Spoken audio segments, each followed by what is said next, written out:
Boa tarde.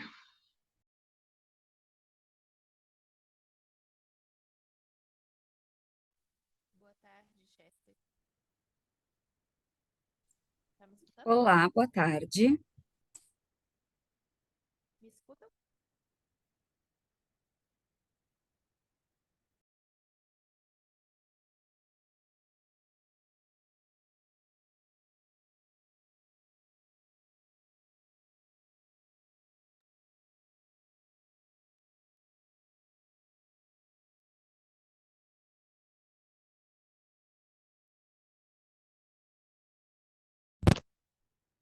Boa tarde.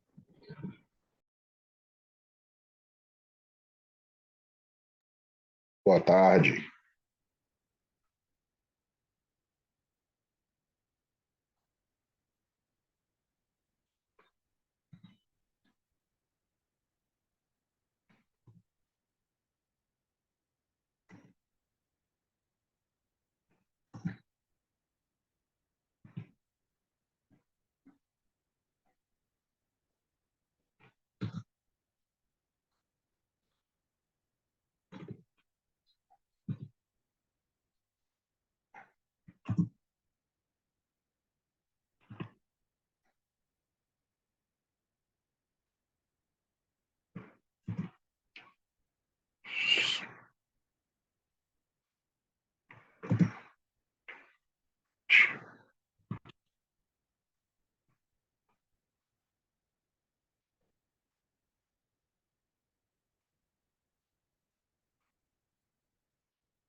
Ai, ai.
Boa tarde. Ô, Marília, o primeiro trabalho qual que vai ser?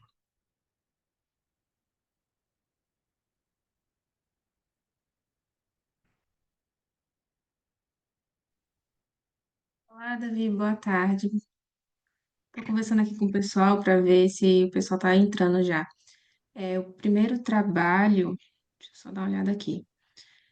Frugal Business Models in the Post-COVID-19 Latin America Context and Integrative Literature Review. Ok.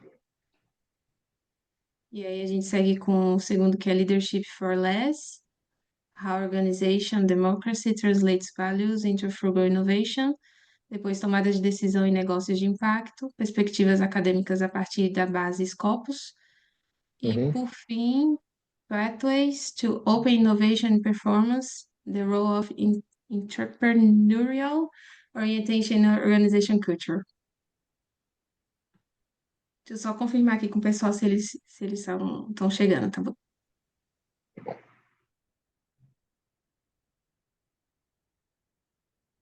Boa tarde, David. Tudo certo? Sou a professora Linda Jéssica. Eu acho que era o Oswaldo que estava a cargo da questão técnica, é isso? Não entendi muito Está bem. me Boa ouvindo? tarde. Não, Boa tarde. boa tarde. Está ouvindo-me? Sim, estou ouvindo Uhum, bem.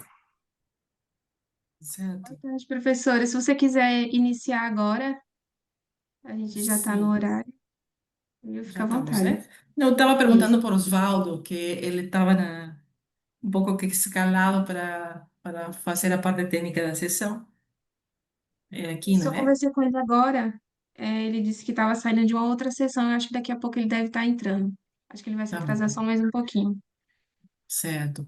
Me diz uma coisa, eu sou autora e moderadora, teria que entrar duas vezes ou basta com uma? Não, somente com uma.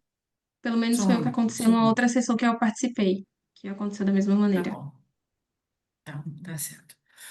Bom, então, boa tarde a todos vocês, eu sou a professora Linda Jéssica e eu tenho ao meu cargo a moderação desta sessão. Então, é a sessão online 21, que vai de 6 horas às 7h30 da noite, gestão de inovação. Então, temos quatro artigos nessa sessão, né? O primeiro artigo, o 913, tomada de decisão e negócios de impacto. Depois, Frugal Business Models. O seguinte é Leadership for Less. E o último, que eu sou autora também, que é Pathways to Open Innovation. Então, vamos dar o tempo aí ao artigo 913, tomada de decisão, né? Tem um tempo de 10 minutos aproximadamente para apresentar e daí vamos para o debate, tá bom? Então, quem que vai apresentar? Você, David? Sim, vai apresentar a Kelly, que está comigo aqui na sala, e eu, né? Tomar de decisões e negócio de impacto, correto? É o primeiro, né? Isso. Bom, eu vou projetar aqui então, tá, professora?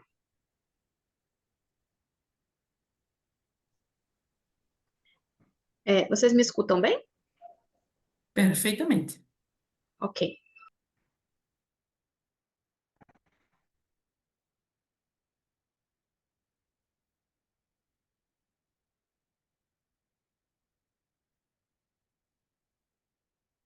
Estão enxergando aí, beleza?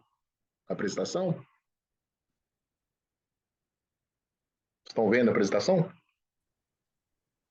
Estamos só vendo o fundo de uma praia. Agora sim, agora foi.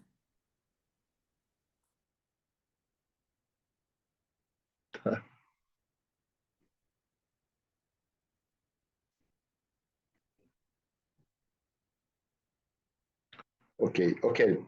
Pode começar se você quiser. Certo. Boa tarde a todos os presentes, todos e todas. Meu nome é Kelly, eu sou doutoranda em administração no PPGA do Cefet-MG, assim como Chester, nós dois somos doutorandos lá.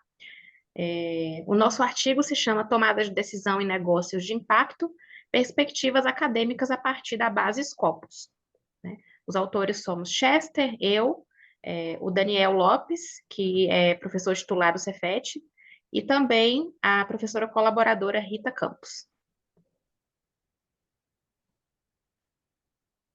Pode passar, Chester.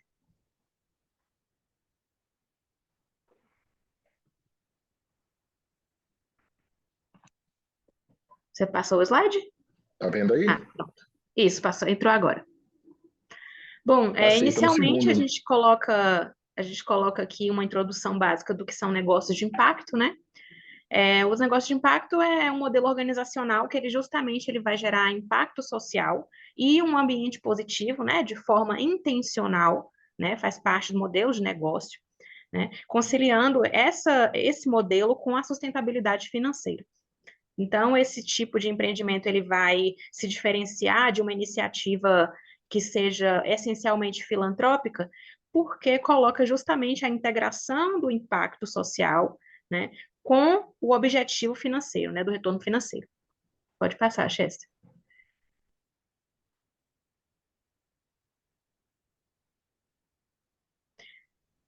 Apareceu? A relevância contemporânea dos negócios de impacto, né, justamente eles se apresentam como uma alternativa promissora para enfrentar os desafios contemporâneos, né, da atualidade, desafios complexos, como os de cunho social, os que dizem respeito à degradação ambiental e também em contextos de exclusão econômica, né? E esses negócios podem operar justamente na área da educação, da saúde, da energia renovável, da moradia, mobilidade urbana e também em contextos de finanças inclusivas, né? Usam diversas ferramentas, né, como teoria da mudança e tal. Pode passar, Chester.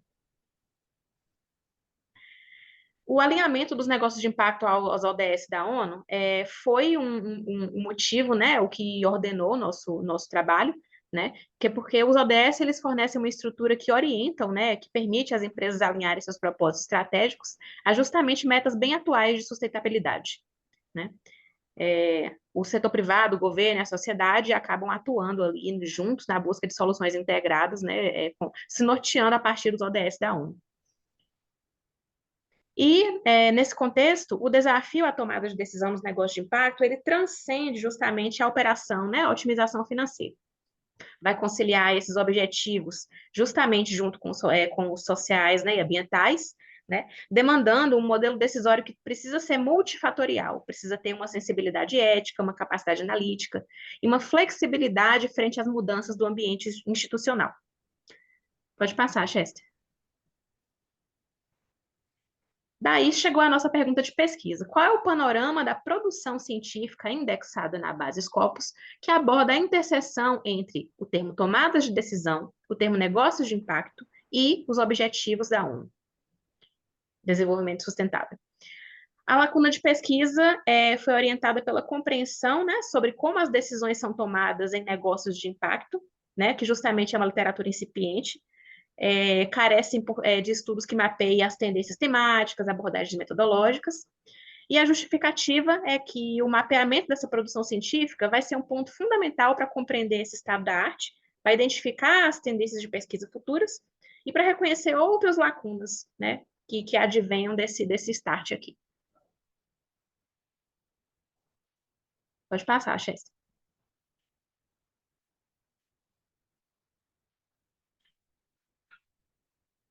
Chester caiu, será? Vixe, acho que ele caiu.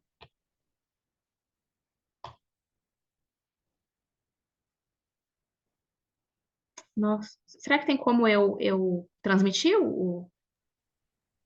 Tem. Uhum. Tem uma setinha verde aí que diz share. É só você clicar e compartilhar, né? Uhum. Aqui.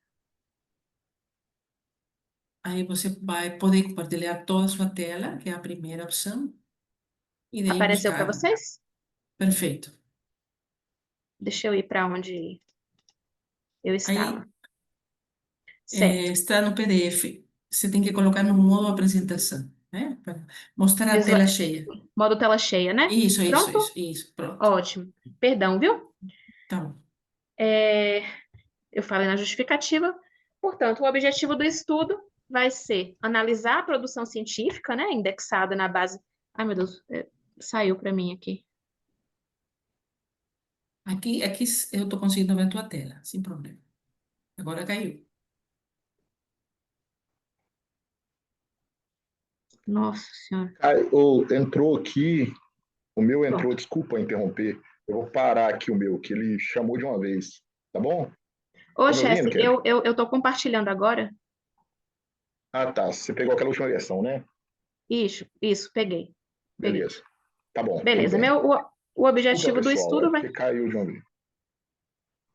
Pronto? Pronto. Tá. O objetivo do estudo vai ser analisar a produção científica indexada na Scopus, que aborde os temas tomados de decisão e negócio de impacto, atrelado aos objetivos de desenvolvimento sustentável da ONU, identificando tendências temáticas e abordagens metodológicas para oferecer uma síntese crítica do estado da arte. Eu passo para o Chester.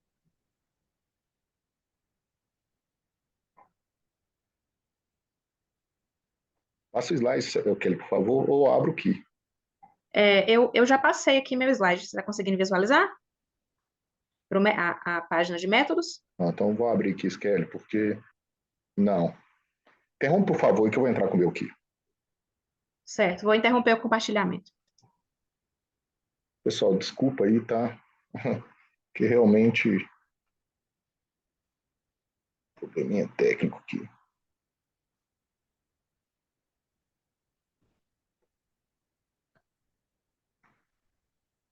Pronto, apareceu a página do objetivo.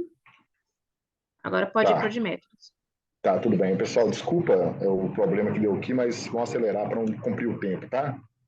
Bom, os métodos aqui abordado no nosso artigo, a abordagem foi mista, quantitativa e qualitativa, tá? Ela integra técnicas de análise de bibliometria descritiva e análise de conteúdo assistida por Vosview e Iramutec. Mais constante Iramutec do que o Vosview. O Vosview foi mais um apoio. Visando a compreensão robusta dos objetos de estudo, que é esses trabalhos que a gente estava buscando. O Scopus foi a base da nossa busca, né? Sua abrangência interdisciplinar, que a gente estava com essa busca também. O rigor, critério de indexação também é elevado e a confiabilidade e relevância dos corpos científicos analisados. Bom, a estratégia de busca foi realizada durante uma aula nossa de doutorado, no dia 29 de 4 de 2025, nesse ano, a busca do campo de palavras-chave, que foi o nosso objetivo. Os termos buscados foi decision, com um asterisco nele, impacto, business, enterprise, organization e firm, todos eles com as suas variáveis, suas variações que tinha ali, né, aplicado operadores booleanos and e or. Tá? Foram retomados 1.766 documentos, entre eles artigos 40, artigos de conferência, de congresso, papers, né? São 487, revisões, artigo de revisão 110, editorial 48, notas 28, livro 19, capítulos 17, cartas 7 e pesquisas curtas 6, revisão de conferência 2 e retract 2. Bom, o método descritivo, demográfico, né? A coleta da organização dos dados, seguir o protocolo sistemático de extração de metadados, incluindo títulos, documentos, ano de publicação, autores principais, coautores e todo aquele contexto todo extraído dentro do próprio Scopus, gerado para a gente, tornado para nós, né? Esses elementos fundamentais da análise quantitativa foi função para traçar o perfil da produção, quanto a volume, dispersão, autoria e colaboração institucional e distribuição geográfica. A bibliometria pode ser feita com todos os documentos retornados. Bom, quanto à análise de conteúdo, na parte mais qualitativa, foi usado o Iramutec e o Vosview, né, em virtude do acesso e fechamento de conteúdos, né, o resumo em 161 documentos do corpus inicial.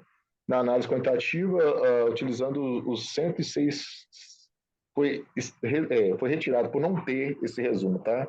Não teve acesso ao resumo. 161, então a gente conseguiu trabalhar com 105, 1.605. O Iramutec pôde nos dar retorno de análise lexicográfica, né? Além de demonstrar a árvore de similitude, a lei de Zipf, o dendograma, quanto à classificação hierárquica do excedente e a análise fatorial correspondente dos achados. Já o Vosview foi capaz de traçar uma visualização de redes de concorrência e rede de concitação. Bom, já no primeiro...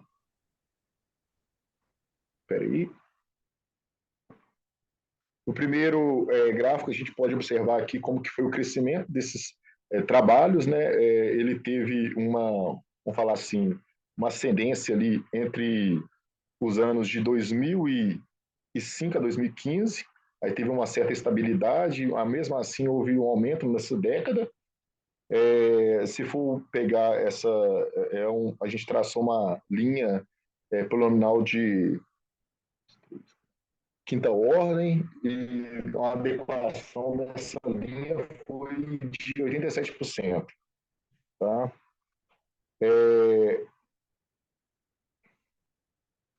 Bom, aí fazendo o auxílio do primeiro software, que foi o Vozview, para fazer uma análise da coautoria, os coautores, a gente conseguiu ver centros como o Denenberg e o Scott Samuel, com 2 clusters diferentes, porém tudo se amarrando a eles. Então, esses autores podemos entender que eles são os mais relevantes para essas pesquisas, dessa busca nossa. Tá? Também vale notar que teve também, são 129 países com produção científica analisada. A Europa apresentou maior produtividade quanto ao assunto, 987 documentos, a América do Norte 628, a Ásia 560, a Oceania 128, a América do Sul 114, a África 85, o Oriente Médio 85 e o leste europeu, com a separação dele em relação ao resto da Europa, 56, tá? As publicações dos Estados Unidos ficou à frente dos outros países, e o Reino Unido também apresentou uma quantidade boa de documentos, foi 223 no Reino Unido e 515 nos Estados Unidos. Aí, usando o software, depois de construir o corpus textual para rodar no Iramutec, encontrou-se a palavra impacto no centro, com maior frequência, 2.602. A Decision apresentou 2.401, e assim descendo até as suas sequências. Foi importante verificar que lá durante o Iramutec foi considerado somente substantivos, tá, e verbos. As outras palavras que não eram de interesse para a pesquisa, a gente desconsiderou. Ainda no software, ele retornou o ZIP, o software não dá a adequação da reta sobre os pontos, a gente fez com auxílio do Excel, encontrou ali que ele adequou bem a lei de 1949, o retorno da pesquisa, sobre o software. As palavras mais frequentes, Decision, Impact, Process, Management, Model, System, Studies, foram as mais se apareceram e adequou à lei. Bom, ainda Chester, com o trabalho das palavras... Oi. tem 2 minutos. Estamos finalizando. Ainda com o trabalho das palavras, rodamos o Vozview, fizemos uso de um thesaurus para unir as palavras semelhantes, os termos semelhantes, e encontramos centro ali, decision make. E dele, alguns outros clusters, deu no total 5 clusters, o verde com um centro, o azul com Priority Journal, e o amarelo mais um conceito feminino, masculino, mais questão o ser humano. Tá? Ainda no software foi usado também, rodamos a árvore de similitude, onde encontrou 2 núcleos, o Impact, Decision, dando um cluster maior impacto ainda que Decision, e teve suas ramificações. Study e Health também ramificou grande força em relação ao impacto. No dedograma, foi separado 3 clusters pelo software, tá? Pela lei de Reiner, né? Onde tem a classe 1, esse de vermelho, onde foi para interview, model na classe 3 e public, a classe 2. Aí, para finalizar a análise dentro do software ainda, o AFC, né, gerando depois o CHD, tivemos aí 3 frentes de produção científica, fomos considerar como técnico operacional, de azul, a fundação metodológica tal de vermelho, e o de verde mais uma abordagem mais política e institucional. Para finalizar, a gente fez um trabalho de análise de cada um documento e quantificamos quanto que fala cada ODS da ONU, né? Apareceu ali com grande frequência aquele Health, saúde e bem-estar, né? Apareceu em 385 documentos. Em sequência veio sobre água, né? E inovação. São os 3 mais relevantes dos trabalhos feitos, encontrados por nós. Bom, as considerações finais, apesar de limitações metodológicas, né, com a exclusão parcial de documentos por falta de acesso, por 9,12%. A heterogeneidade dos tipos documentais eventuais se restritos algoritmos do solo também pode ter prejudicado, né, essa pesquisa. Oferece contribuição, apesar disso tudo, uma contribuição robusta, né, visualizando essa amarração entre negócio de impacto e ODS da ONU, né, com essa preocupação. Também a pesquisa sintetizou o estado da arte, né, com um tema emergente, que é esse tema aí. Métodos quantitativo e qualitativo trabalhando junto, também estudo e posiciona com referência novas investigações sobre tomada de decisão em contexto orientado ao impacto social. A constatação do ODS no contexto do corpus analisado demonstra uma decisão organizacional, quanto guiadas, né, por finalidades transformadoras, que está amarrado a essas questões dos ODS da ONU. Tá bom? Bom, as referências estão aqui, um resumo delas. Para finalizar, o Cefet é uma instituição centenária. Quem não conhece ele está desde 1910. Ele fica em BH, a administração dele, e nós fazemos parte do PPGA do Cefet Minas Gerais, aqui é nosso grupo de pesquisa, tá? Obrigado, desculpa pelo ocorrido durante a apresentação, mas fica aí concluída ela, tá? Uhum. Bom, muito obrigada aos autores que apresentaram esse artigo. Eu vou fazer alguns apontamentos e daí vou abrir para quem mais que gostaria de falar alguma coisa. E assim cada grupo, e no final faremos uma breve discussão final, porque temos o tempo bem limitado.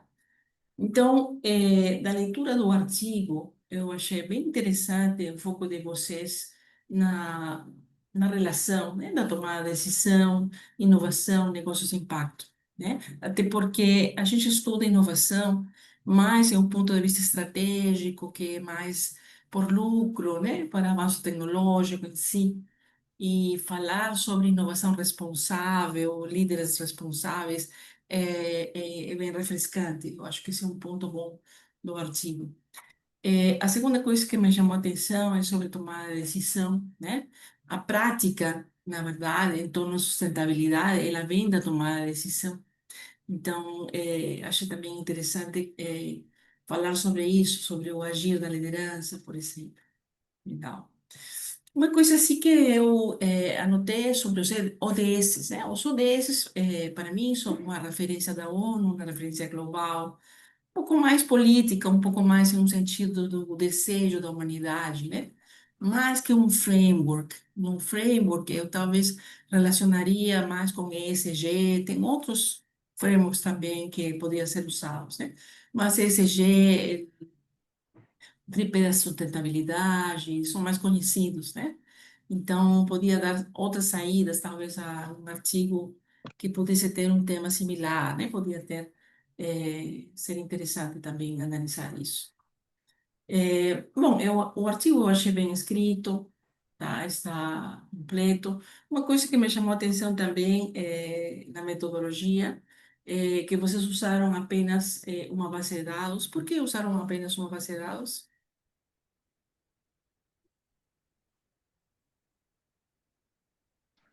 Perguntou-se por que As usou somente o Scopus, quê? Desculpa que as eu estou um pouco Scopus. baixo, professora. Usamos só o Scopus naquele momento e acreditamos que poderia ter usado o Web of Science, um exemplo, e outras bases. Foi uma decisão nossa naquele momento do artigo, mas poderia sim. Esperávamos ouvir isso aqui, Uhum. Porque tá? assim, algumas ferramentas como o Boss Viewer, ele te coloca para você pegar um dos caminhos e você escolher, tá? Mas se você usa gerenciador de referências, você pode usar as bases que você quiser, tá? Então, Uhum, montar um corpus com uma quantidade de artigos independente da base, e daí fazer as análises que você já fizeram, né? E isso vai ser uma pergunta, uma questão também para a revista, né? A revista que vocês escolherem uhum, vai perguntar isso também.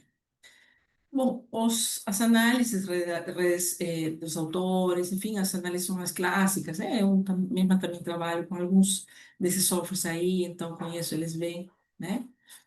Afinal, vocês analisaram 1.605 documentos, tá? Uma coisa que isso. não me ficou também muito clara, talvez vocês colocaram, mas não encontrei foi qual o método da filtragem, né? Como fizeram essa filtragem para eliminar, por exemplo, duplicatas, como fizeram o primeiro screening, né? A maioria das revistas também vai pedir para vocês que expliquem como chegaram a esse número, tá? Por que, por exemplo, escolheram um período, esse período de coleta de dados, né? Vocês precisariam justificar isso, tá? Que mais? Deixa eu pensar. Assim, hoje tem muitos artigos que são de bibliométricos ou de revisão sistemática, que usam muitas ferramentas. São legais de ver, eles usam mapeamentos, né? Classificam, distribuem. Só que hoje as revistas para publicar isso, eles costumam solicitar que os autores saiam um pouco do lado descritivo, do que vem no mapeamento, para poder entrar mais nesses clusters, né? O que significam esses clusters, tá? Por exemplo, eu anotei aqui um dos parágrafos, né? Que está na página 8 antes da análise da similitude, né? Esse é o parágrafo que fala dos clusters. Esse aí tem que ser, digamos, reforçado, discutido, porque é aí que está a riqueza do artigo, nessa classificação, tá? Então, vocês encontraram esses clusters. O que significa isso? Como se relaciona com outros autores, outros trabalhos, tá? Então, vocês vão ter que escolher, talvez, que gráfico fica, que gráfico vai, né? O software, afinal, ele te dá muitas opções, tá? Então, às vezes, por exemplo, a figura 2, né? Análise de similitude, um gráfico muito bonito, né? Mas, se ele acrescenta alguma camada interessante de análise, às vezes nem muito, né? Porque, às vezes, se sobrepõe as palavras e não se vê muito bem, né? Então, aí, às vezes, vocês vão ter que decidir. Análise hierárquica descendente também que é um output do Iramutê. Normalmente eu faço de novo, eu grafico de novo, porque eu acho que o software ele faz assim o melhor que ele pode, né? Mas não fica tão elegante assim. Eu prefiro fazer no próprio Word, né? Fazer esse desenho desse dendograma. Bom, nada que abone contra, isso na verdade é apenas perfumaria. A figura 4, análise fatorial de correspondência, talvez não seja necessária a figura, apenas descrevê-la, né? Assim, vocês vão ter que escolher o que vão apresentar, né, para uma versão, para a revista. Sim, Figura 4, professora, você considerou que talvez não seja necessário colocar e só discorrer isso, sobre ela, né? isso. Sim, porque ela concorre com as outras figuras de alguma forma. O ângulo é Ok. diferente, tá? Mas a pessoa que lê, ela tem tipo uma cota de atenção, tá? Então, eu te diria que preferiria dar um pouco mais de força às outras, tá? A tabela 4, por exemplo, a síntese dos agrupamentos, né? Eu acho interessante porque é as categorias temáticas que vocês encontraram relacionando com os ODS, né? Eu acho central que é interessante vocês também aprofundar nessa discussão. Vocês trazem alguma coisa, né? Mas essa questão fica mais no descritivo, tá? Então, quando a gente fala de discussão, quando você fala de discussão, é aquele contraste com outros autores, tá? Que outros autores dizem sobre isso? Concordam, discordam, qual é diferente, qual é especial, qual a controvérsia. Isso que se traz na discussão, tá? Então, além da própria descrição, né? Talvez reforçar essa discussão, tá? Então, seria isso que eu apontei. Na verdade, não é muita coisa que eu apontei, né? Apenas melhorar assim, a transparência do processo de filtragem, tá? Escolher as figuras que vão ficar e as que ficam apenas na descrição, tá? Por exemplo, o gráfico 2, lei de Zipf, é interessante ter, mas quando você roda o Iramutê, sempre sai essa figura, então apenas falar que ele cumpriu, que satisfez o critério de Zipf já é suficiente, não precisa colocar a tabela nem a equação, né? Discutir esse assunto dos clusters, eu acho central, importante, tá? E no final é melhorar essa discussão, né? depois da tabela 4. Isso seria meus apontamentos. Não sei se mais alguém gostaria de acrescentar ou de falar um pouquinho sobre o artigo. Professora Linda, eu gostaria só de fazer uma observação. É o Oswaldo que está falando. Sim. Fica difícil fazer uma observação depois da sua brilhante análise em cima do artigo dele, que foi muito boa, viu? Parabéns. Chester e Kelly, eu gostei bastante do artigo de vocês, é bastante interessante, como a própria professora Linda já falou.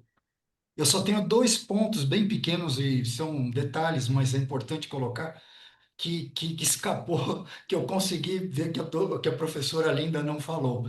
Um deles é que você, quando você fez o seu estudo bibliométrico, você reportou lá mais de 1.700 artigos. Isso é muito bom, é uma quantidade assim substancial, bem acima do que normalmente a gente observa nesse tipo de metodologia, né? Uma quantidade boa. Dois artigos que você reportou lá que estavam como retracted, aqueles dois artigos eu retiraria da sua amostra de 1.700 porque dois não vai fazer efeito algum. E o retracted são artigos que o próprio editor, a própria editora ou a revista, ela retirou esse artigo de publicação por problemas metodológicos ou algum outro problema. Então, não seria elegante da parte de vocês deixar o artigo lá. De repente, a sua análise bibliométrica escapou e ele passou, mas não vai fazer nenhuma falta se você tirar e se você deixar lá, as pessoas vão olhar com uma reticência, né? E o outro ponto é que, eu não sei se a professora Linda falou sobre isso, porque eu caí e depois eu voltei de novo.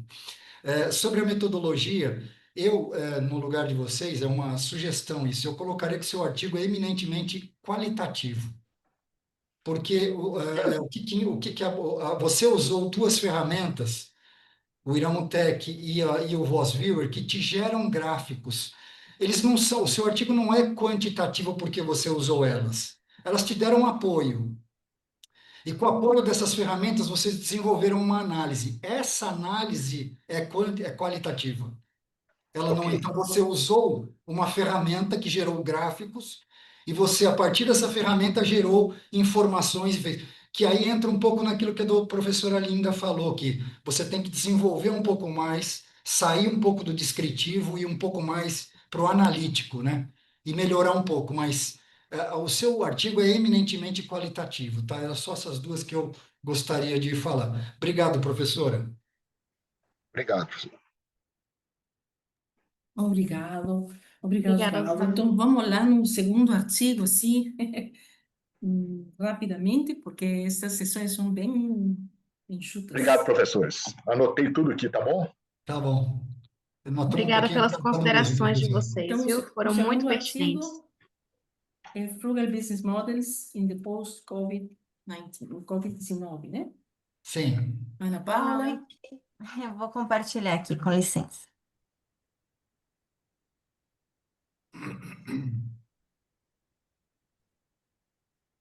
Apareceu? sim. O... Sim. Deixa eu ver se ele vai ampliar corretamente. Ai, peraí. Coloca no modo apresentação que vai ficar melhor, né? Eu coloquei, não apareceu? Modo apresentação apareceu? Ah, então tá bom. Com licença. Para mim está a apresentação. Tá a apresentação aqui, bom. Então tá bom. Está passando. Ok. Boa noite. Então, eu sou a Ana Paula Provin, sou doutoranda em administração pela Universidade do Sul de Santa Catarina e vou apresentar então o artigo Modelos de Negócios Frugais no Contexto Latino-Americano pós-Covid-19 e foi feita uma revisão integrativa da literatura. Os outros autores são Felipe Teixeira Dias, José Baltazar Salgueirinho Osório de Andrade Guerra, Ana Regina de Aguiar Dutra e Anelise Leal Vieira Cubas. Bom, primeiramente eu gostaria de fazer alguns apontamentos, porque que levou a gente a escrever esse artigo de revisão sobre essa temática. É o nosso grupo Greens da Unisul, a gente trabalha especificamente com sustentabilidade, economia circular e também muito inovação frugal e base da pirâmide. E fazendo leituras de muitos estudos, a gente observou que a grande maioria dos estudos sobre inovação frugal realmente se concentrava principalmente na China e na Índia. Também observamos que alguns estudiosos da área argumentaram que na América Latina se apresenta uma base da pirâmide distinta e complexa, oferecendo então uma perspectiva cultural, socioeconômica e geograficamente rica para examinar as inovações frugais além desse contexto asiático. Então, este estudo ele visa explorar as contribuições das inovações frugais, identificar as lacunas, desculpe, existentes no contexto latino-americano, discutindo também, então, modelos de negócios frugais e a influência do ambiente pós-Covid-19. Então, de forma introdutória, trazendo aqui um pouquinho sobre a inovação frugal, as inovações frugais são produtos simples, e não só produtos, não está escrito aqui, mas serviços também, robustos e acessíveis, desenvolvidos com o uso criativo de recursos limitados, voltados especialmente à base da pirâmide. As inovações frugais utilizam conhecimento local, redes sociais e tecnologias apropriadas para criar soluções inclusivas e sustentáveis. E as inovações frugais também incorporam preocupações econômicas, sociais e ambientais, contribuindo para o desenvolvimento sustentável. Então, pode-se dizer que a inovação frugal é um tipo de inovação que nasce em contexto de escassez, busca soluções simples e de baixo custo, mas que também mantém a qualidade e o impacto social. Então, elas são típicas de países emergentes e voltadas principalmente para populações com poucos recursos. E também é importante destacar aqui que não se trata de uma inovação inferior, mas de um tipo diferente de criatividade voltada à funcionalidade, acessibilidade e sustentabilidade. Há ainda lacunas significativas na compreensão do comportamento do consumidor, dos modelos de negócios e das estratégias de marketing adaptadas à base da pirâmide. E consumidores de baixa renda enfrentam barreiras estruturais e apresentam comportamentos de consumo motivados por aspirações ou pela necessidade de compensar desigualdades. Então, embora existam muitos estudos sobre inovação frugal na Ásia, ainda sabemos pouco sobre como ela se aplica em outros contextos, em outras realidades, como a latino-americana. Então, as pesquisas ainda precisam entender melhor o comportamento do consumidor, da base da pirâmide, as restrições financeiras, estruturais e culturais. A América Latina apresenta diversidade socioeconômica e ambiental, sendo um contexto fértil e pouco explorado para as inovações frugais, e os desafios regionais de desigualdade, degradação ambiental e pobreza demandam inovações locais localmente contextualizadas. Então, o estudo propõe aqui olhar para a América Latina justamente por ser uma região tão diversa, né? Que tem tantos problemas, mas também a gente tem que lembrar que é uma região com muito potencial criativo. Então, essa diversidade faz com que soluções precisem ser adaptadas pensando nessa localidade. A pandemia de Covid-19 agravou desigualdades e afetou fortemente a América Latina. Os grupos mais impactados registrados foram, então, os trabalhadores informais, mulheres e pessoas com baixa escolaridade.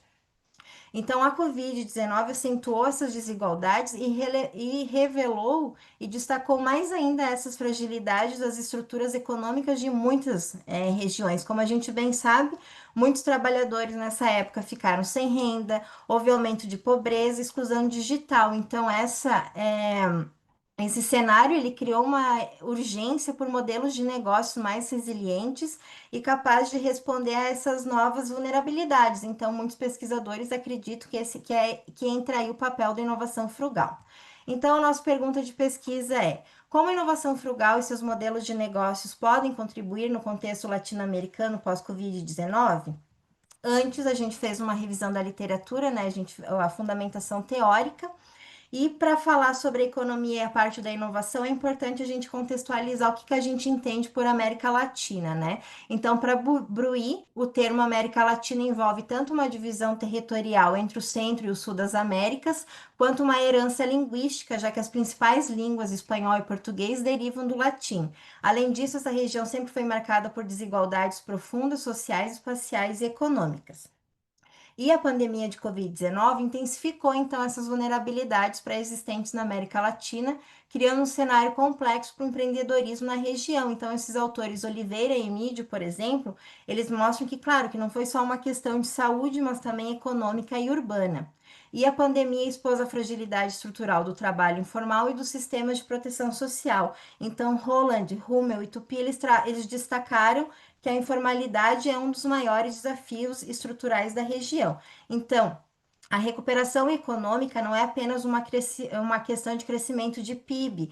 Muitos autores destacaram e defenderam que ela depende de uma integração regional e cooperação internacional. Sobre a inovação frugal na América Latina, no contexto pós-Covid, as inovações frugais surgiram como abordagens viáveis, então, para atender às necessidades de populações vulneráveis em países em desenvolvimento. Fregolente e Carvalho destacam que na América Latina as inovações frugais desempenham um papel importante de base comunitária, buscando soluções ambientais e sociais sustentáveis. Ou seja, são inovações feitas por e para quem vive essas dificuldades, né? Então, quando a gente fala em populações vulneráveis, base da pirâmide, estamos falando de pessoas que, na sua maioria, ganham menos de $2 por dia. Então, durante a crise, pequenas empresas e empreendedores na América Latina foram obrigados a inovar com poucos recursos. Segundo Berden, Gomes e Borini, muitos recorreram a estratégias digitais simples e parcerias locais. Shahid chama isso de remendos construtivos, o uso criativo e adaptativo de materiais e conhecimentos locais. Então, essa abordagem, ela mostra como que a inovação frugal não depende de uma alta tecnologia, mas de engenhosidade e cooperação. Então, aqui tem algumas ações que encontramos na América Latina. Por exemplo, no México, tinham artigos sobre liderança e empreendedorismo social, mas poucos estudos sobre inovação frugal, que mencionavam a expressão inovação frugal. Em relação à saúde, inovações frugais raramente foram mencionadas, mas quando eram mencionadas, eram alinhadas à inovação social e ao custo-benefício para a base da pirâmide. No Brasil, tem um artigo muito interessante sobre catadores de materiais recicláveis, que mostrou que produziram um equipamento frugal e ergonômico, reduziram custos em 60% e aumentaram a renda em 20%. Na Colômbia também encontramos algumas inovações frugais que mediaram a relação entre a adoção de tecnologia e satisfação do cliente. E destaco aqui a Rede Latino-Americana como uma iniciativa institucional para inovação frugal que promove a justiça socioambiental e soluções locais escaláveis.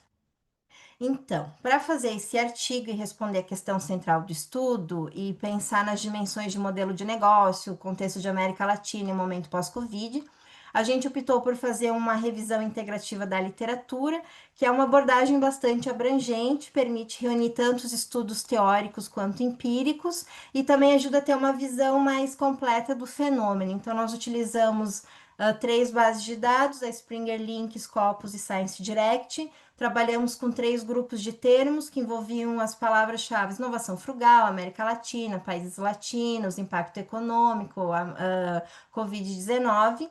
Optamos por tipos de documento, como artigo de revisão e artigos de pesquisa. Fizemos a análise dos títulos, resumos e palavras-chave. E também, claro, fizemos a leitura na íntegra, a exclusão dos duplicados.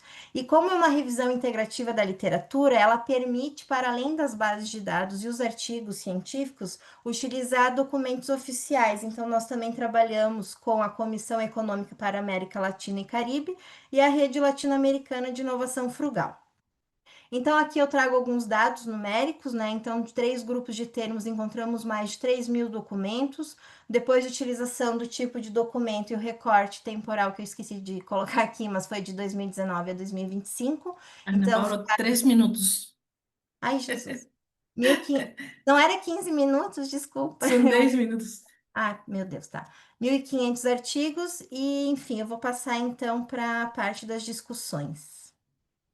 Aqui são tabelas, então, que a gente fez dos resultados dos artigos, que contribuíram para as discussões, ajudou na referencial teórico, ajudou a gente na parte de discussão. Então, os achados foram: para Endres, a correlação entre recessão econômica e inovação contestada na literatura existente, inovação frugal parece ser um conceito de inovação altamente relevante, então, no contexto da pandemia atual e para o desenvolvimento de novos estudos e aprendizados e produtos. Segundo Dabi, a inovação frugal tem atraído a atenção de inúmeras pessoas por sua capacidade de reduzir a complexidade e os custos de produção, além da relevância para enfrentar grandes desafios como aquecimento global, pobreza, saúde e pandemia. Os autores da BIC e DAS também reforçam que a pandemia gerou uma maior frugalidade no comportamento das pessoas. E o Lopes, Sanches e Visandi, desculpe, eles falam sobre 4 palavras essenciais, principalmente se tratando de inovação frugal e modelo de negócio, que é: a gente precisa de acessibilidade, porque o produto ou serviço precisa caber no orçamento das pessoas, não se exclui ninguém por causa de preço. A disponibilidade, porque não adianta criar um produto barato se ele não chega a quem até precisa. Então, é preciso adaptar a logística, a distribuição e os canais de vendas. A aceitabilidade, que vem da compreensão das necessidades da cultura local, as pessoas só vão adotar algo que realmente faça sentido para elas. E a consciência, porque a falta de informação é um grande desafio. Então, muitas vezes, o público da base da pirâmide nem conhece certas soluções, então é um momento de trabalhar em conjunto, empresas e pessoas. Então, quando trazemos essa discussão para o contexto da América Latina, percebe-se que a inovação frugal ainda é um campo muito pouco explorado. Durante a pandemia, também essas fragilidades ficaram mais evidentes, também estimularam respostas locais e criativas, o que mostra o potencial da inovação frugal para gerar soluções inclusivas e sustentáveis. Arocena e Sutis destacaram a importância especificamente para o sul global do diálogo entre universidade e sociedade, incluem que se a inovação inclusiva não for frugal, não apoiará o desenvolvimento sustentável a longo prazo.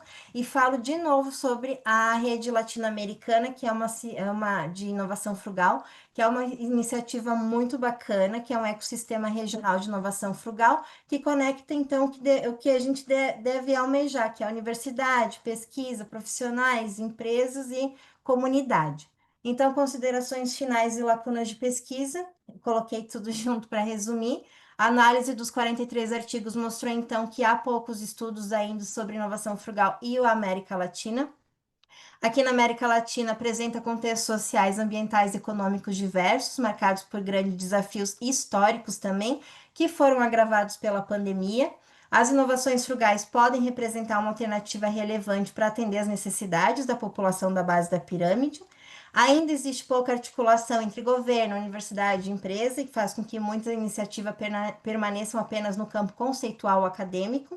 Surgiram também as questões de necessidade de abordagem qualitativa e mista, que aprofunda a compreensão dos impactos sociais, falta de modelos que relacionem inovação frugal e sustentabilidade, e também realça aqui inovação frugal com economia circular, e necessidade de explorar as particularidades locais e características culturais, geográficas e históricas. Obrigada.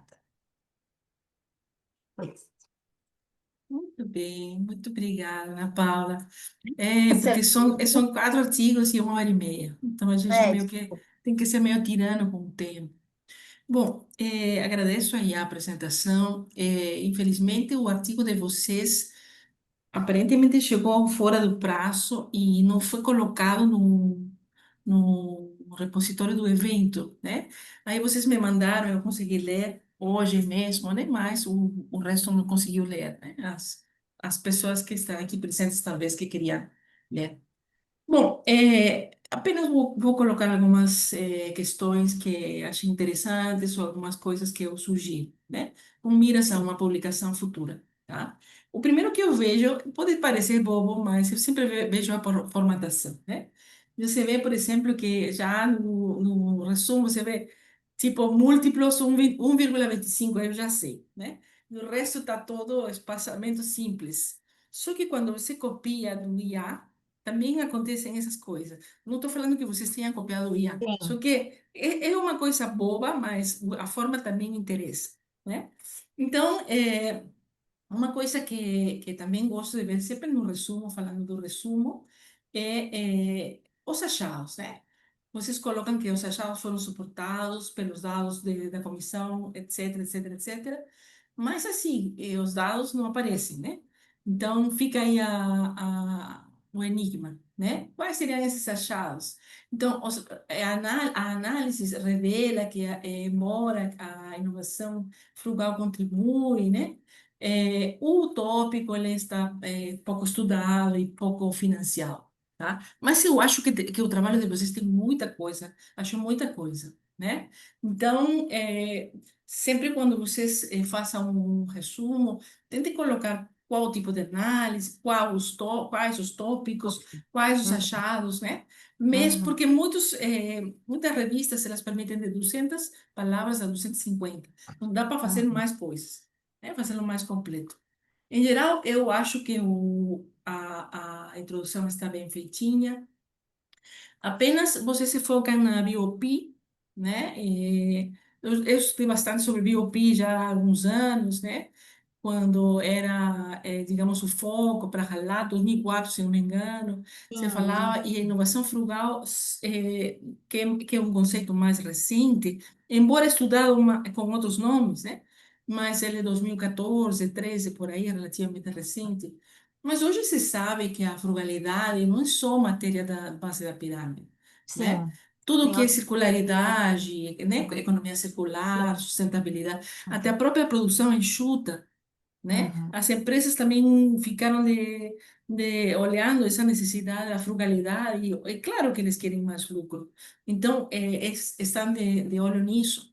E Certo. também nas crises, né? Vocês colocaram a Covid, né, que é um contexto de crise também. Mas também, em muitos países, a frugalidade, ela perpassa também a administração pública, né? Porque Uhum. os governos, eles querem poupar em serviços e também interessante. Também a frugalidade em matéria das pequenas empresas, né? Uhum. Então, porque não tem muitas condições, nem muito capital, tem acesso a capital baixo, né?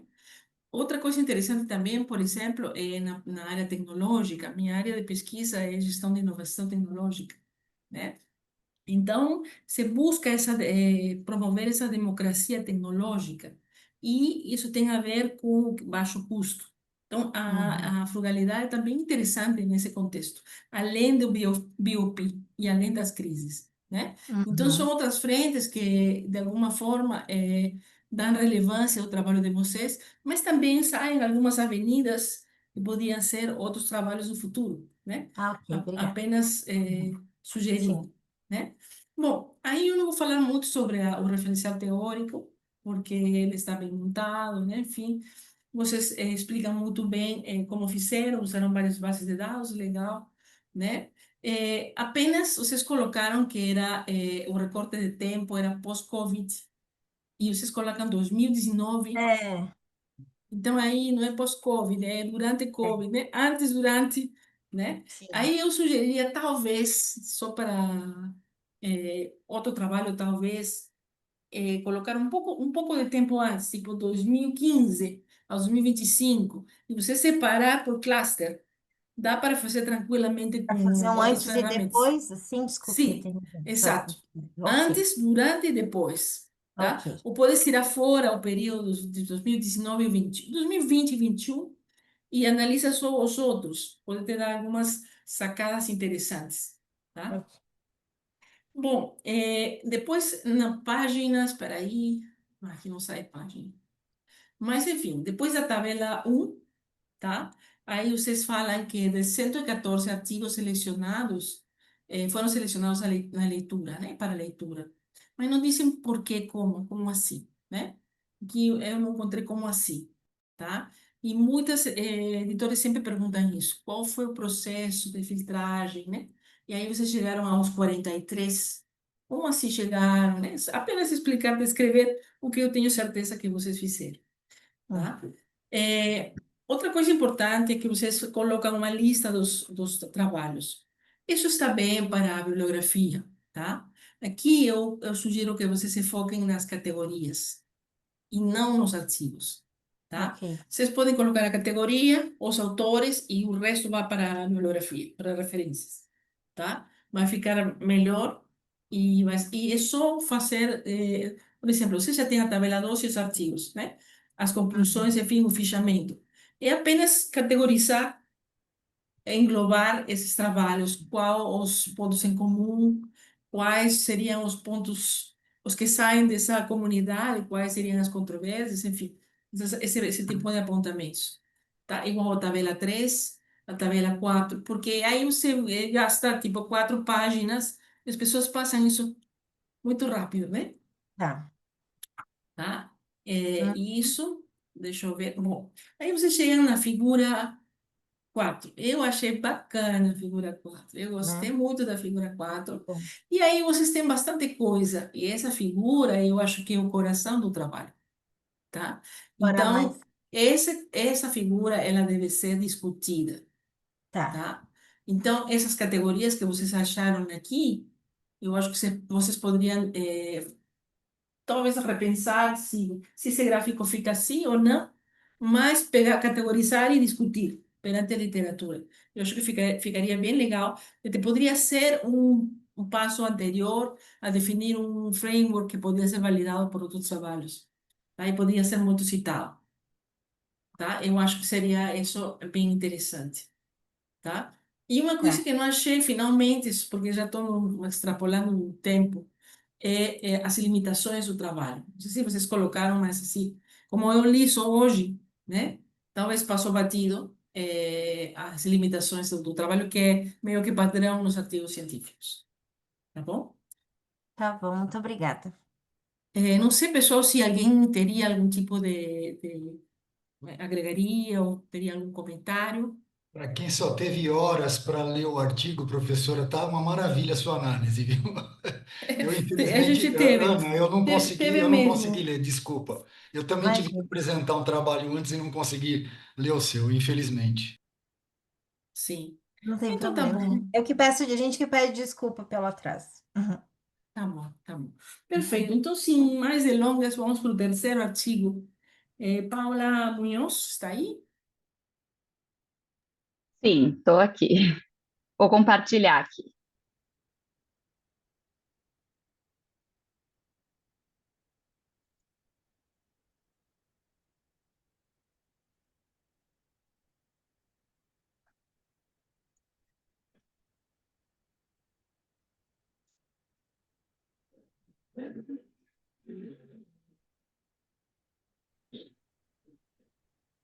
Tá aparecendo para vocês? Perfeito. Sim, só colocar em tela cheia. Agora tá. Agora. Tá. Bom, então eu vou começar, tá ok? Bom, então eu me chamo Paula, eu sou doutoranda da Universidade Regional de Blumenau, na FURB, e o trabalho que eu vou apresentar hoje é um dos artigos que compõem a minha tese de doutorado, desenvolvido em coautoria com meu orientador, o professor Jean Carr. Então, fazendo uma breve contextualização sobre a temática, a inovação frugal ela tem ganhado destaque tanto no meio acadêmico quanto no meio presencial, principalmente em ambientes que são caracterizados pela escassez de recursos, pela busca por práticas mais sustentáveis e pela necessidade de soluções socialmente inclusivas. De modo geral, ela é definida como desenvolvimento de produtos e serviços que priorizam funcionalidades essenciais, reduzem custos e fazem uso eficiente dos recursos disponíveis, e ela tem sido associada não apenas a contextos de crise e incerteza, mas também a abordagens que incorporam engajamento sustentável e impacto social. Dentro dessa perspectiva, dois elementos organizacionais se destacam como estruturais para criar condições favoráveis à inovação frugal, que é a liderança servidora e a democracia organizacional. A liderança servidora, ela é um estilo de liderança baseado em princípios éticos, em que o líder prioriza o bem-estar dos colaboradores e o atendimento das necessidades de todos os stakeholders. Esse tipo de líder atua como escutativa, confiança e empoderamento, o que ajuda a construir ambientes que sejam mais colaborativos e emocionalmente mais seguros, né? Fundamentais para que os funcionários se sintam à vontade para propor novas ideias e inovar, mesmo que seja com recursos limitados. Já a democracia organizacional, ela se refere a práticas que vão descentralizar o poder e promovem uma participação ativa nas decisões, baseadas em liberdade, transparência, justiça e responsabilidade coletiva. Então, esses ambientes democráticos, eles são mais propícios à colaboração, à troca de conhecimento e à experimentação, elementos que são essenciais para que a inovação frugal ocorra. E, além disso, a literatura mostra que a democracia organizacional depende de lideranças que sejam mais éticas e participativas, ou seja, nesse caso, a liderança servidora atua como base relacional e vai sustentar essas práticas democráticas. E essas práticas, por sua vez, criam esse terreno, né, estrutural e cultural que favorece a inovação frugal. Então, apesar do avanço recente na literatura, ainda existem lacunas que são importantes, especialmente em relação à validação empírica dessas relações e a medição adequada da variável de democracia organizacional, cuja operacionalização ainda é recente. Primeiro, do ponto de vista teórico, ainda se sabe pouco, né, sobre como a liderança servidora e a democracia organizacional se conectam para favorecer a inovação frugal. Faltam evidências sobre como esses mecanismos organizacionais internos, como a democracia organizacional, atuam como ponte, né, entre estilos de liderança e práticas de inovação frugal. Do ponto de vista metodológico, a democracia organizacional é um construto novo, pouco operacionalizado, e há poucos instrumentos validados. Então, a literatura existente ela é mais qualitativa e faltam estudos empíricos, quantitativos e validações de escala. E, por fim, também há um gap contextual, né? Faltam estudos quantitativos sobre a inovação frugal em setores industriais de economias emergentes, como no Brasil, onde essa escassez de recursos e essas pressões por sustentabilidade torna essa temática relevante. E foi justamente para preencher essa lacuna que o nosso estudo ele foi desenvolvido. Como lente teórica, o nosso estudo ele utiliza a teoria do decrescimento, proposta por Hickel, para compreender a inovação frugal como uma estratégia que desafia os modelos produtivistas e de consumo ilimitado. Então, essa teoria ela enfatiza valores como suficiência, redistribuição de poder, inclusão social que se alinham com esses princípios da inovação frugal. Então, a inovação frugal ela não é apenas uma resposta à escassez, mas uma estratégia para criar valor com menos recursos, de forma ética, sustentável e que sejam socialmente responsáveis. E esse debate se torna ainda mais relevante em economias emergentes, né? E no contexto da indústria de transformação de Santa Catarina, onde essa escassez de recursos, desigualdade estrutural e essa pressão por crescimento econômico, eles coexistem com a necessidade de transições que sejam mais sustentáveis. Bom, o objetivo central do estudo é analisar como a liderança servidora e a democracia organizacional influenciam a inovação frugal, com foco no setor manufatureiro, né, o setor de transformação de uma economia emergente. Então, aqui está o nosso modelo de pesquisa, né, com as variáveis. Aqui a gente tem 4 hipóteses. Essas hipóteses são: a hipótese 1 é a liderança servidora está positivamente relacionada à inovação frugal. A hipótese 2 é a democracia organizacional está positivamente relacionada à inovação frugal. A hipótese 3, a liderança servidora está positivamente relacionada à democracia organizacional. E a hipótese 4, democracia organizacional medeia a relação entre a liderança servidora e a inovação frugal. E aqui estão as variáveis do estudo, né? Neste slide, com suas respectivas dimensões e autores. Aqui vale mencionar que a democracia organizacional ela foi mensurada a partir de uma versão reduzida da escala desenvolvida por AMED e AMED 2022, que originalmente continha 45 itens, e essas 10 dimensões que estão aqui. Então, essa versão ela foi reduzida e adaptada ao contexto deste estudo, e ela vai passar por um processo de validação para confirmar sua estrutura e adequação ao contexto estudado. A liderança foi tratada como um construto unidimensional, proposto por Lida em 2015, e a inovação frugal foi avaliada considerando 3 dimensões, que é o foco em funcionalidades essenciais, engajamento sustentável compartilhado e redução substancial de custos, conforme o Rosseto de 2023. Bom, então, aqui a gente explica, né, o processo de adaptação e validação da escala de democracia organizacional. Então, a gente parte de uma escala original que é bem extensa e decide reduzir e adaptar, seguindo as diretrizes metodológicas de Mackenzie de 2011, para garantir essa coerência conceitual e rigor ao longo de todo o processo. E aqui a gente descreve todas as etapas que seguimos para adaptar e validar essa escala de democracia organizacional. Então, a gente inicia com a conceitualização, utilizando como base o estudo de AMED e AMED de 2022, né, que apresentou 45 itens iniciais. A partir daí, a gente realizou um processo de seleção teórica e prática, né, reduzindo a escala para 23 itens e mantendo todas as dimensões originais. E, em seguida, a gente realizou a validação de conteúdo com especialistas e um pré-teste com 40 participantes. Depois disso, a gente aplicou análises fatoriais exploratória e confirmatória para verificar a estrutura, a confiabilidade e também a validade dessa escala. Por fim, a gente conduziu a validação nomológica, né, verificando sua coerência conceitual e relacionando ela com a inovação frugal em uma amostra maior de 450 participantes. Então, ao final, confirmamos uma estrutura composta por 6 dimensões e 23 itens válidos. O nosso método, então, o estudo adotou uma abordagem quantitativa e descritiva de corte transversal, aplicado ao setor de transformação de Santa Catarina. A pesquisa abrangia diferentes segmentos industriais, como têxtil, metal mecânico, químico, plástico, de móveis e madeiras. E a população-alvo compreende 53.516 empresas, segundo os dados oficiais do setor.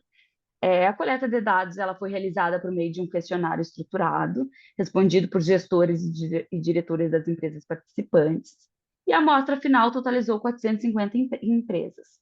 Os dados foram analisados por meio da modelagem de equações estruturais, utilizada, né, para testar simultaneamente essas relações propostas entre as nossas variáveis. Paula, Bom, 3 minutos. Tá, partindo para os resultados, então aqui a gente fez, nós avaliamos a qualidade do modelo de mensuração, verificando se as escalas utilizadas apresentavam validade, confiabilidade adequadas, então a gente fez todo o processo, né, para seguir equações estruturais, que é o que exige. Aqui, então, passando rápido, né, de forma geral, as nossas hipóteses. Então, aqui a gente viu que todas as hipóteses elas foram suportadas. A liderança servidora apresentou um efeito positivo e significativo sobre a democracia organizacional, confirmando que líderes orientados ao serviço fortalecem práticas participativas e transparentes dentro das organizações. A democracia organizacional ela teve um efeito forte e significativo sobre a inovação frugal, mostrando que ambientes democráticos estimulam a criação de soluções simples, acessíveis e sustentáveis. E o efeito direto da liderança servidora sobre a inovação frugal também foi positivo, porém fraco, né, o que indica que o impacto da liderança ocorre principalmente de forma indireta, mediada pela democracia organizacional, e de fato essa mediação ela foi confirmada. Então, aqui nas conclusões, né, as principais descobertas é que o nosso artigo ele mostra que a liderança servidora sozinha ela tem efeito limitado sobre a inovação frugal. Quem assume papel central nesse caso é a democracia organizacional. A liderança fortalece a democracia e por meio dela gera inovação frugal. E esse encadeamento ele responde às lacunas teóricas e também se alinha à teoria do decrescimento, entendendo a inovação frugal como uma estratégia consciente de criar valor com menos recursos e mais inclusão.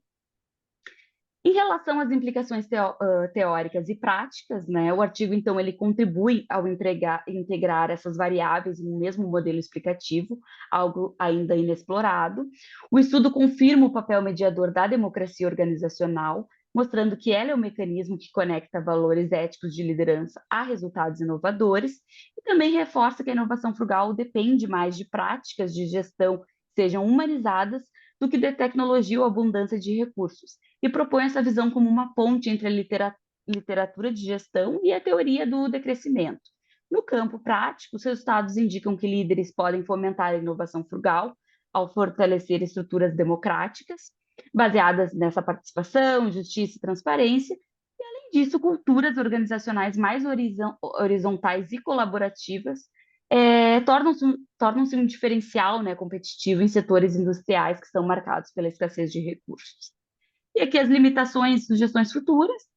Como toda pesquisa, esse estudo também tem algumas limitações, né? Ele foi realizado com base em um recorte transversal e quantitativo, então não tem como inferir relações de causalidade entre as variáveis. A amostra ela se concentrou apenas nas empresas da indústria de transformação de Santa Catarina, o que restringe a generalização dos resultados para outros contextos e outros países, e também que os dados foram obtidos através de autopercepções de gestores, né, o que pode implicar algum viés de método comum. Para pesquisas futuras, o artigo sugere ampliar essa análise para outros setores e economias, realizar estudos longitudinais e investigar novas variáveis mediadoras ou moderadoras, como aprendizagem organizacional ou tecnologias digitais, Também recomenda-se a adoção de abordagens qualitativas que pode aprofundar a compreensão desses mecanismos internos entre liderança, democracia e inovação frugal. E é isso, muito obrigada. Falei um pouco rápido, mas é que o tempo estava corrido. Bom, como já falado, é pouco tempo. Vamos tomar nota, Osvaldo. Eu acho que 1 hora e meia para 4 artigos é muito pouco. Bom, Sem eu dúvida, achei. professora, sem dúvida. Sim, sim, por aí vou puxar alguma orelhinha.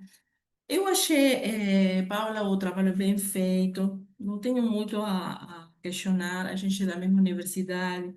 Então, vou ser breve por razões de tempo. Eu ainda tenho que apresentar o meu, tá? Apenas alguns detalhes assim que me chamaram a atenção, né? Por exemplo, por que não incluíram serviços? Você já tinha base de dados ou... Não entendi por que só foi manufatura.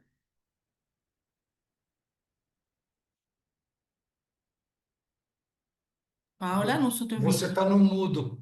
Você está no Desculpa, mudo, Paulo. desculpa. Não, é que essa pesquisa ela faz parte de um projeto maior, tá? E tem outros artigos também. E a gente decidiu aplicar somente na indústria de transformação.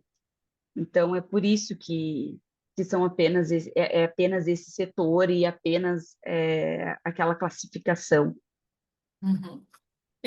Porque assim, na escola também vocês perdem, né? Afinal, é uma delimitação, mas sendo que a economia mundial é 70% serviços, teria sido interessante saber a outra parte, né? A Sim. figura um ela saiu cortada. Vocês têm sempre que tomar cuidado quando vocês imprimem, né? Quando vocês imprimem em PDF, Uhum, dar uma olhada no PDF. Já me aconteceu eu ter um artigo rejeitado por isso, porque tinha saído a figura cortada e não dava para ver os detalhes que eram importantes no uhum. trabalho, tá? Então, o evento não pensou igual e simplesmente me rejeitaram por essa questão, né? É uma coisa boa, mas que é importante. Uma coisa que eu achei também, que esse artigo dá para 2 artigos, só a validação de escala já é um artigo, tá? E eu acho que você daria a importância que merece essa escala. Te poderia ser mais citado porque vocês misturam, né? Então, vais validar a escala, mas também vais comparar com outros construtos de liderança e inovação frugal, etc., né? Então, vocês consomem bastante espaço do artigo para esse passo a passo da validação, né? No caso, por exemplo, tem a figura 2, tá? Se fosse só validação, beleza, mas nesse artigo não precisa, né? Porque vocês já descrevem de alguma forma, apesar que está lindamente graficado, está bem bonito, né? Mas como que ele dá mais relevância a essa validação, né? A sua validação já é um esforço grande, de ter duas amostras, eh, usar aquele passo a passo, depois fazer as inferências necessárias. Então, eu acho que sim, valeria a pena você pensar nessa divisão. O resto são as tabelas, que é aquele ritual do PNS, né? Então, hoje, já te digo, Paula, as revistas, elas querem mais, querem além, tá? Os trabalhos são muito bem feitos, tem todo o material, não tenho nada a falar, né? Sobre isso, tem alguns indicadores, AMC, aquele MAE, que são novos, né? Que vão saindo nas literaturas mais recentes, que têm mais proeminência, tá? Mas sempre estão assim, as revistas pensando, e aí que mais, né? E daí que mais? Né? Então a gente tem cada vez mais tabelas. E além disso, eles estão pedindo também que a gente comece a sistematizar essas tabelas, junte tabelas, o mais possível, né? Tudo que possa se juntar, eles querem que a gente junte, né? Bom, então, no geral, eu achei o trabalho muito bom, tá? Uma coisa também que me chamou a atenção foi a liderança servidora, tá? Talvez te sugeriria para futuras pesquisas testar com outros tipos de liderança ou comparar com outros tipos de liderança, tá? E uma coisa também que eu fiquei pensando, pensando sobre a tecnologia, né?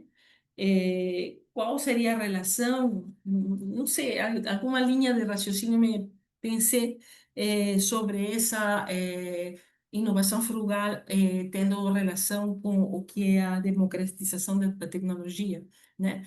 Então, me veio como um caminho de raciocínio por aí, como se podia explicar um pouco isso, relacionar o que é inovação frugal e a democracia organizacional na relação da difusão, da democratização da tecnologia. Não sei, talvez surja por aí alguma ideia para vocês, né? Talvez para uma pesquisa futura, ou talvez aqui no mesmo trabalho vocês tenham alguns argumentos, tá? Para reforçar, tá? Pessoal, não sei se mais alguém teria, Osvaldo, talvez, algum comentário para fazer?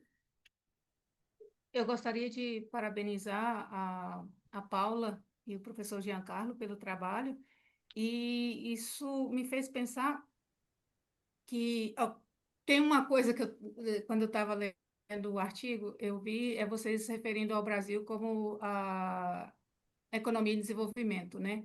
Então, já na apresentação não aconteceu, e eu gostaria de sugerir que, para efeitos de inovação frugal, né, aí economia em desenvolvimento tem um contexto ainda mais restritivo do que a gente tem, principalmente quando a gente está falando no contexto das empresas, né? E ainda considerando, né, a importância do setor, né, de manufatura em Santa Catarina, né, a gente vê ele como algo mais desenvolvido.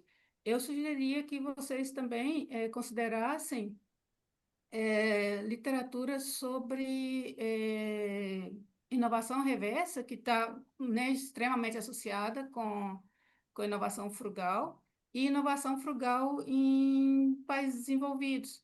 Eu tentei procurar o caso aqui de uma empresa para ver se eles tinham feito alguma publicação, algum artigo científico, e até que, porque eu não lembrei também o nome da empresa, mas é uma empresa de fabricação de máquinas para a indústria de papel e celulose, e eles utilizaram a abordagem da inovação frugal estrategicamente para diminuir custos de produção, né? E eles, inclusive, se referem à engenharia frugal, porque é uma empresa alemã, né, que estava perdendo o mercado por causa da altíssima qualidade, mas também, né, aí um custo alto das seus equipamentos.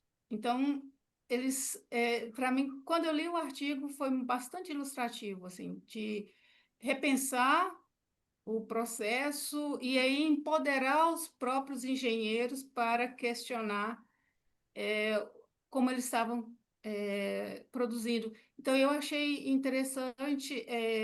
Eu acho que o professor Giancarlo vai estar aqui, né? Eu estou em São Paulo hoje. Ele Sim, o vem, professor Paulo? Giancarlo vai estar aí para o evento. Então, eu vou procurar procurar um pouco mais para trocar com ele esse assunto, porque eu acho que o artigo de vocês tem, tem muito a conversar também com a inovação frugal feita em países de desenvolvimento, tá? Tem Assim, uma nova tipologia, que é a inovação frugal avançada. Inovação frugal exato. avançada, ela é Sim, aplicada em países desenvolvidos. e não necessariamente avançada com esse conceito, é também no conceito de repensar para fazer mais barato, né, com a qualidade. Então, eu acho, assim, tem um potencial muito grande, assim, para publicar em uma revista de impacto, né, de grande impacto, e fora também, assim, de construir uma conversação com outros pesquisadores que estão trabalhando no assunto, né, principalmente na Europa, onde eu tenho acompanhado um pouco mais. Muito obrigada, gente, pelas contribuições, tá? Bom, pessoal, eu peço desculpas, eu já estava tentando compartilhar para ver se a gente A consegue, próxima. sim, para fazer já a minha exposição. Não estou conseguindo abrir aqui por alguma razão, ela não. Não sei se vocês estão vendo a tela de edição ou a tela de apresentação. Tela de apresentação, Já está, a ok. sua. É só colocar Aqui, por no... exemplo, eu só vejo a tela de edição aqui. Ah, Não, então, não, é só você professora, colocar na tela, a senhora no está na modo edição ainda. apresentação. Sim, só que ela não me deixa. Aqui Ah, vou. Não estou conseguindo. Aqui vou tentar compartilhar novamente. Hum, Aqui eu tenho, e aqui quando eu quero abrir, Professora, ele não abre. quando você coloca quando você dá o share e Sim, aperta na teclinha verde, no canto sim, superior esquerdo, não aparece sim, lá para você dar um share no seu monitor como um todo? sim. Então, clica nessa tecla, nessa parte. Agora foi. Tá? Bom, eu estou vendo o mesmo que eu vi, a tela. Agora foi. Agora nós estamos vendo. Não estou vendo a tela aberta, mas fechada. Bom, pessoal, então esse artigo aqui é produto de um projeto que a gente realizou com a professora Simone Zenem, da UNOESC, é um projeto financiado pela FAPESC, que é Caminhos para a Inovação Aberta e o Desempenho, e o papel da orientação empreendedora e da cultura organizacional.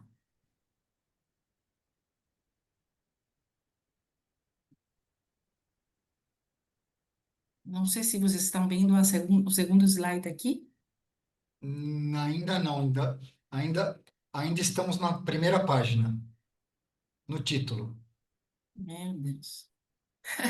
É porque como eu não estou vendo que estou compartilhando, eu vou sair só um pouquinho, vou Ok. tentar retomar.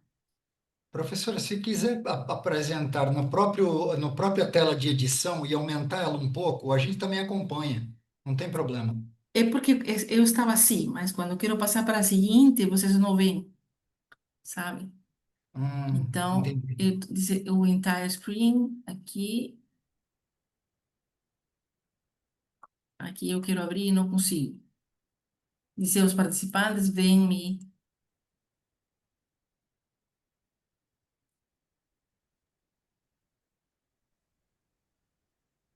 Vocês veem o slide objetivo, né? dá para acompanhar.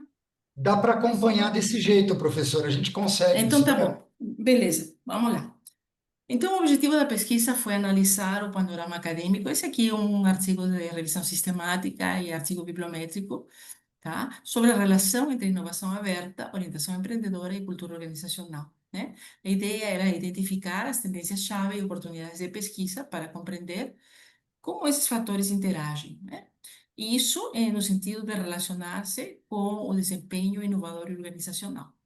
Então, tem duas perguntas norteadoras. A primeira é: o que tem sido publicado em relação sobre esses construtos, OI, né, orientação empreendedora, inovação aberta e cultura organizacional? E quais seriam as principais tendências e oportunidades de pesquisa futura, né? Então, o referencial teórico, ele discorre sobre inovação aberta, né, que representa o uso de fluxos internos e externos de conhecimento, partindo dos trabalhos de Cheslow, 2013 e outros. A orientação empreendedora, que é aquela postura do gestor, né, postura estratégica, que ela se baseia em inovação, mas que busca proatividade, né, agressividade competitiva, risco, e também a cultura organizacional da inovação, né? Ou também chamada cultura da inovação, que representa valores e práticas que moldam o comportamento inovador. E falando de inovação aberta, ela é representada por três tipos de inovação, né? A que é a inbound, ou de entrada, que entram as ideias externas; a outbound, que é a que é de saída de ideias e tecnologias da empresa para o mundo; e o que é a integrar, né? A que integra bidirecionalmente tanto da de entrada como a de saída. Tá? Então, nesse trabalho, a gente discorre, a gente conversa sobre que a cultura organizacional ela já foi estudada extensivamente como antecedente da inovação e do comportamento organizacional e também do desempenho, tá? E que diversos tipos de cultura afetam o nível e o tipo de comportamentos, né, na empresa. Também que a cultura aberta, ela facilita a inovação, né?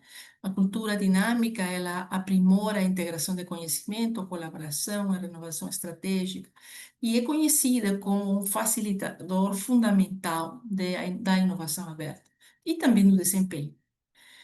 Também outra relação importante é que a orientação empreendedora, ela potencializa os efeitos da inovação aberta no desempenho, E também existe um alinhamento entre a cultura organizacional e a orientação empreendedora, que é essencial e relevante para uma inovação constante, né, sostenida, tá?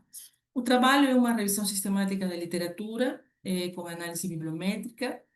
Usaram diversas ferramentas, né? Foram usadas o BosView e a Iramotec, também se trabalhou com o protocolo Prisma, né? De filtragem de artigos. Usamos as bases Scopus e Web Science, e nossa amostra final foi de 330 artigos, né?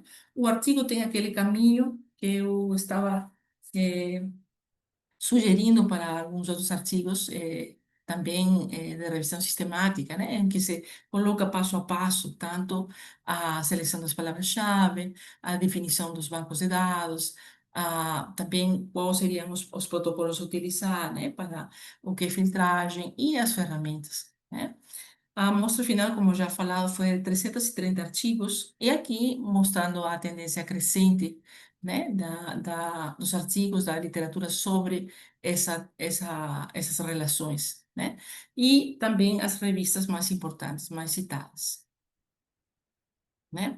Então, foram identificados 5 grupos temáticos, tá? O primeiro cluster, o primeiro grupo é sobre gestão de inovação e cultura organizacional, centrado na liderança empoderadora, cultura de aprendizagem e sustentabilidade, né? Aqui a cultura organizacional atuando como mediadora da inovação aberta, especialmente em pequenas empresas e em empresas familiares.